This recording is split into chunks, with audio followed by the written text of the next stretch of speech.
देशभरात वाहतूक संघटना आणि वाहन चालक मोठ्या प्रमाणात निदर्शने करत आहेत। अनेक संघटनांनी महामार्गावर चक्का जाम आंदोलन केले आहे। महाराष्ट्र, मध्य प्रदेश, उत्तर प्रदेशसह अनेक राज्यात या आंदोलनाचे पडसाद पाहायला मिळत आहेत। वाहन चालकांनी पुकारलेल्या आंदोलनामुळे अनेक ठिकाणी वाहतूक कोंडी देखील झाली होती। टेम्पो चालक, टॅक्सी चालक, रिक्षा चालक, क्रुझर चालक, ट्रक चालक, खासगी बस चालक, बस ड्रायव्हर, ट्रक चालक यांच्यासह आंदोलन का करतायत? ज्या आंदोलनामुळे महामार्गावर वाहतूक कोंडी होते। या कायद्याविरोधात आज ड्रायव्हर संघटनांनी 40 गावात तहसीलदार यांना निवेदन हा कायदा रद्द करावा अशी मागणी केली आहे। स्टेरिंग छोडो आंदोलन करणार असल्याची भूमिका ड्रायव्हरांनी व्यक्त केली आहे।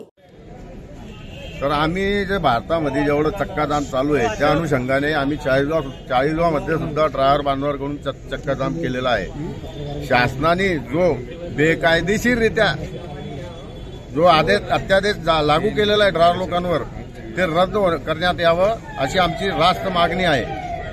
कारण हा भाजप सरकार कोणालाही जगू देणार नाही, ना शेतकऱ्याला जगू दिलं, ना आता सगळ्यांच्या नंतर आता ड्रायव्हरचा नंबर लागलेला आहे। सबका नंबर आएगा अशी त्यांची घोषवाक्य आहे।